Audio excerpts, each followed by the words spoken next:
Apa kabar sahabat Liputan 6? Saya Wayan Diananto kembali dalam headline liputan6.com dengan topik tuntutan pidana Baradae lebih tinggi daripada Putri Chandrawati. Apa upaya kuasa hukum? Mari simak laporan selengkapnya.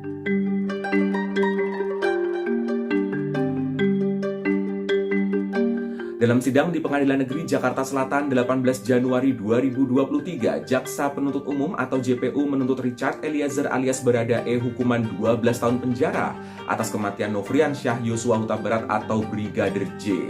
Richard Eliezer menangis di ruang sidang.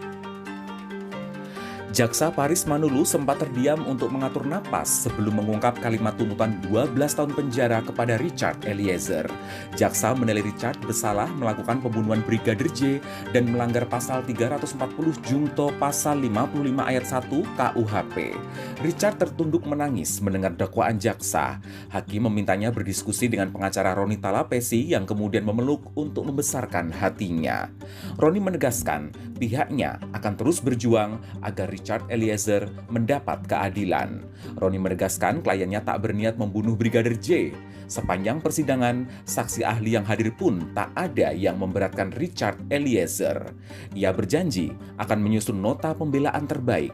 Selain itu, Roni kecewa karena status Richard Eliezer sebagai justice kolaborator yang sejak awal konsisten dan kooperatif namun seolah tak dipertimbangkan JPU. Ia mengklaim Richard Eliezer konsisten menunjukkan sikap berani jujur dari proses penyidikan sampai persidangan.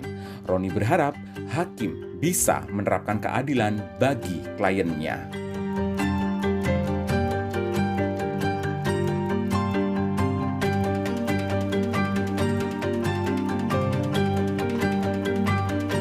Komisi Kejaksaan belum bisa menilai tuntutan JPU kepada Richard Eliezer karena persidangan masih berjalan. Ketua Komisi Kejaksaan Barita Simanjuntak beralasan tidak etis mengomentari sesuatu yang belum diputuskan pengadilan. Sementara itu, JPU mengaku telah menimbang banyak hal sebelum menuntut. Mereka menilai Richard Eliezer adalah eksekutor yang menyebabkan Brigadir J tewas. Ini menimbulkan duka mendalam bagi keluarga korban, memantik keresahan dan kegaduhan di masyarakat. JPU menilai keterangan Richard Eliezer yang mengaku menerima perintah menembak Brigadir J karena takut dengan Verdi Sambo tidak cukup untuk membuktikan adanya keterpaksaan. Richard Eliezer takut bernasib sama dengan Brigadir J dan keselamatan keluarganya terancam.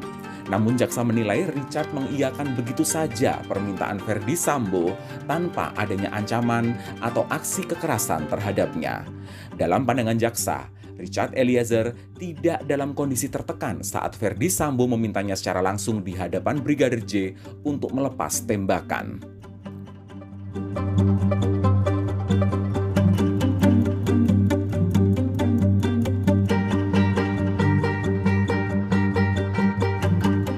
Wakil Ketua Lembaga Perlindungan Saksi Korban atau LPSK Susila Ningtyas menyesalkan aksi JPU menuntut Richard Eliezer 12 tahun penjara.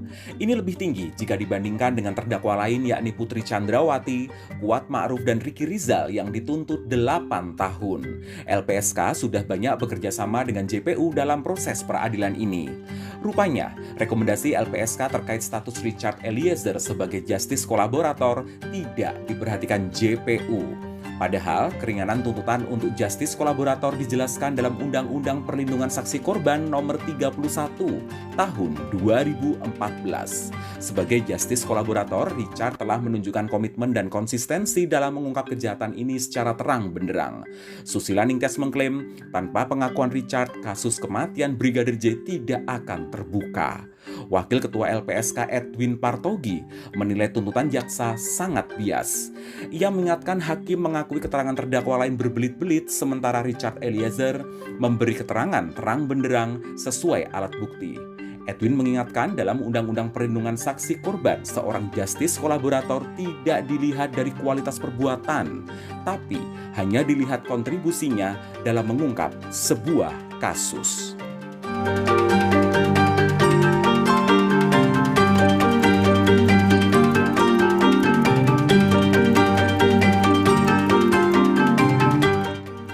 Dosen Hukum Pidana Universitas Trisakti Asmi Syahputra menyarankan kuasa hukum Richard Eliezer menyiapkan pembelaan yang dapat meyakinkan hakim bahwa tuntutan jaksa tidak tepat dan kurang logis. Hakim memiliki hak prerogatif dalam menggali fakta, mengadili, serta tidak boleh diintervensi.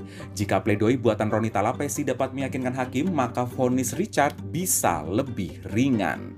Asmi menilai tuntutan pidana 12 tahun ini janggal, tanpa pertimbangan objektif dan tidak logis. Pasalnya, selama sidang tampak jaksa memaparkan banyak fakta yang meringankan Richard Eliezer. Apalagi keterangannya membantu menemukan fakta-fakta dan persesuaian alat bukti. Jaksa dinilai mengabaikan fakta Richard Eliezer adalah pembuka tabir peristiwa Duren 3, posisinya sebagai justice kolaborator, dan bahwa keluarga korban sudah memaafkan.